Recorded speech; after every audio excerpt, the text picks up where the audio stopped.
Mysterious.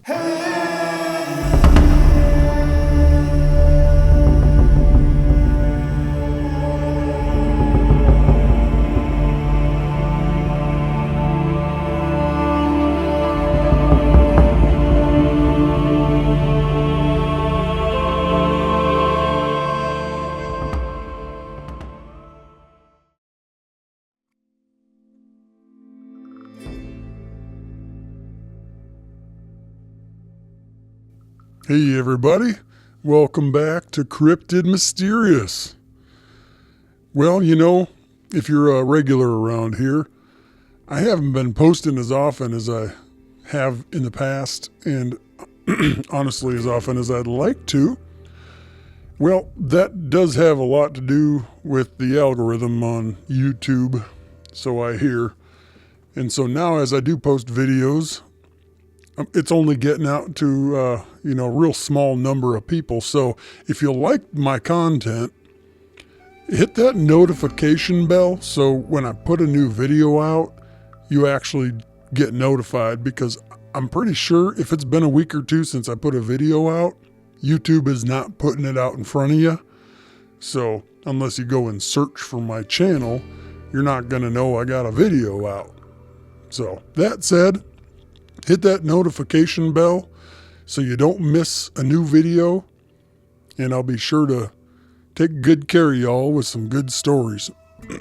I'm always looking for some good cryptid stories, and I do my best to keep y'all entertained as much as I love reading these stories. And if y'all have had an encounter with a Bigfoot, or anything mysterious for that matter, I love hearing about it. Drop me an email at cryptidmysterious@gmail.com. Now, smack that subscribe button, and I just heard the like button drop you an insult that I can't exactly articulate here on YouTube, so if you'd smack them for me, I would greatly appreciate that. Well, let's get into our story for today. This one comes to us from Cedric.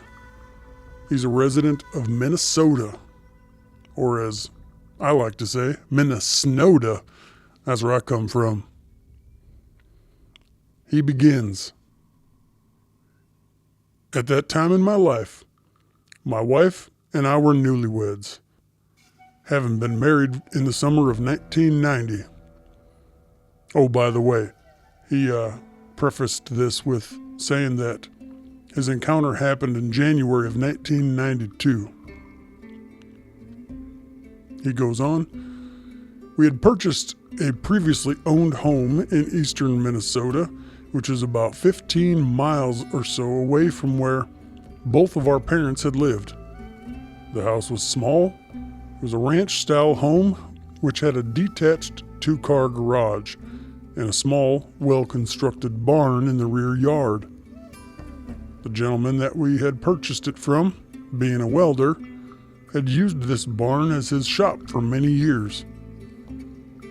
We'd only been living there a short while when I purchased a used top-loading freezer from a local resident. This freezer chest was the size of 2 large refrigerators lying on their backs, and I think the capacity was about 50 cubic feet, or thereabouts.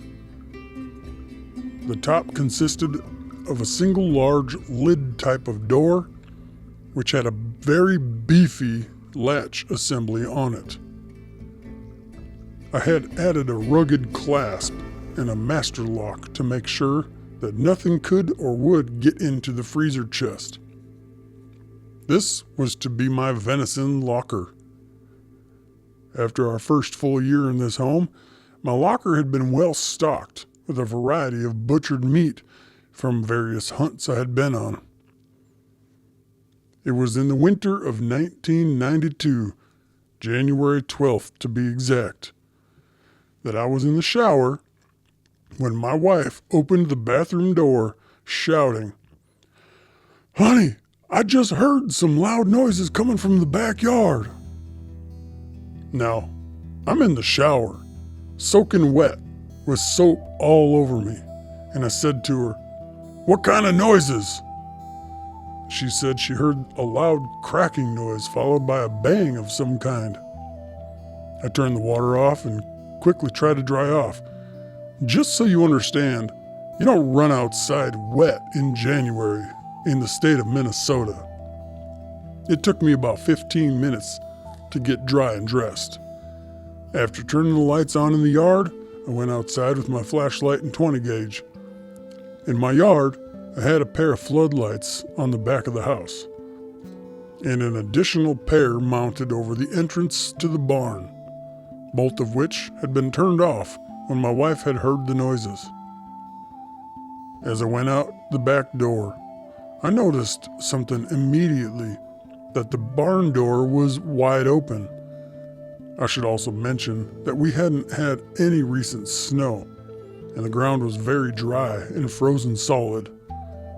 I slowly moved into a position where I could see the inside of the open barn, expecting at any moment that a bear or something was about to come launching out right at me, but nothing happened. The barn was empty, but on closer inspection, I found that the large latch on the freezer chest had been damaged. There was a huge dent, which had buckled the top lid of the freezer. As I looked around, there were no visible tracks of any kind exiting the barn. I could find nothing whatsoever in the yard either. So, when I went back inside of the house, I called the police. The police came by a short time later. I reported that something had broken into my barn and attempted to steal my meat. What else could I say? The policeman and I both had taken note of the fact that there were no claw marks or scratches on the freezer's paint, which would have been indicative that a bear had more than likely been the culprit. The policeman told us to keep an eye on things and call if anything further happened.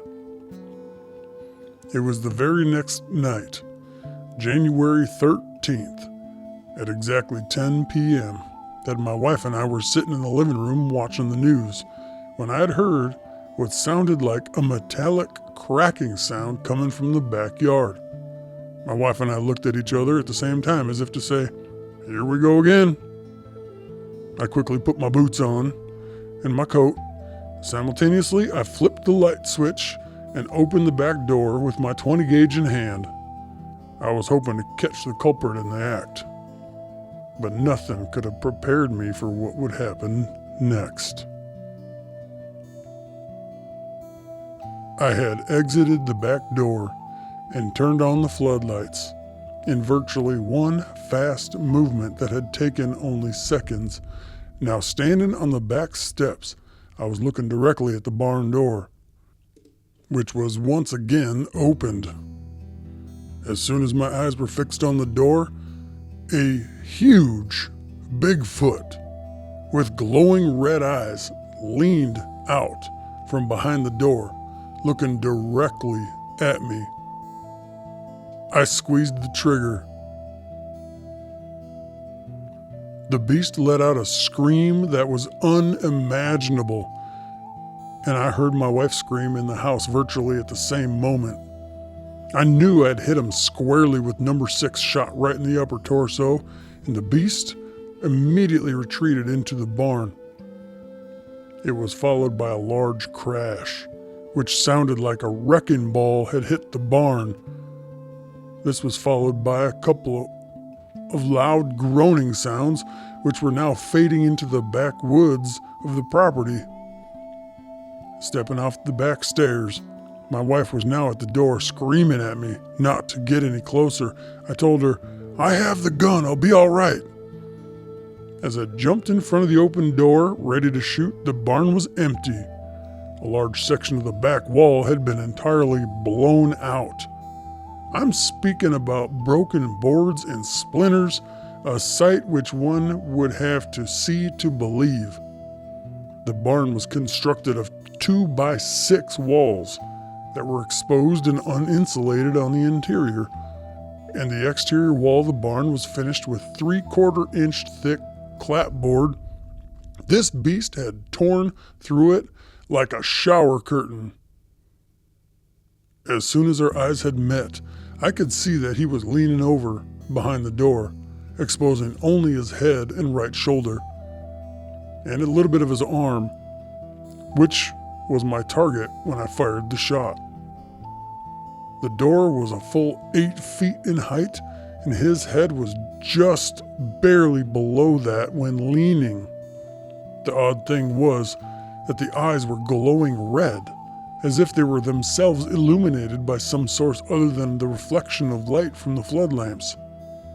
I say this because the set of lights on the barn were above its head and shining away from the barn, while the pair of lights on my house were facing an entirely different direction, neither of which could have been responsible for the degree of illumination which I was seeing come from the beast's eyes.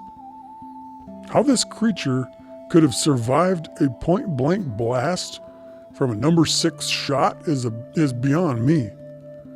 That, coupled with being able to blow right through the back wall like a bulldozer after having been hit, was beyond belief. He was standing only 20 feet away when I nailed him with the shot. I called the police after having closely examined the damage to the barn's wall, and when the cop arrived, he could not believe my story or what he was looking at. The beast, on its second effort, had actually torn the lock and clasp off the freezer chest and had gained access to the meat, which was the noise that had startled my wife and I in the living room at 10 o'clock. He had smashed his way through 4 side-by-side 2x6 studs, spaced 16 inches on center, blowing the siding off the building, which gave the appearance that a bomb had exploded inside. The resulting hole in the back of the barn was about 6 feet wide and 10 feet tall. The officer made a call on his radio telling another unit they had to come over here and see this. Apparently an ambulance crew had also heard the call. In 10 minutes' time, there were 4 policemen and an ambulance parked at my house. Everyone was completely blown away by my story and the obvious damage that had been done to the freezer in the barn. It was then that the officers, speaking to me amongst themselves, that I now was made aware out of their own lips that these creatures were both known and reported to be around on a regular basis within this region. Each of the 4 officers had something to say in regards to their own experience of being called to the scene of a Bigfoot sighting or encounter. And so, it is in fact true, although the public is not informed about it, that these beasts are regularly coming in close contact with humanity. That day, it just happened to be my turn. Well, there you have it, guys. Another pretty cool encounter. Hey, if y'all had an encounter with a Bigfoot, you got to keep these stories coming. I just love them. If you have any kind of mysterious encounter, not even just Bigfoot, we love Bigfoot stories here on the channel, but Dogman, aliens, with all these drones that are flying around up on the East Coast, we got to have some other cool stories, and I'd love to hear it and maybe even read it on the channel. Shoot me an email if you got anything to talk about. I'd love to talk to you. cryptidmysterious@gmail.com, and I'll see y'all in the next one.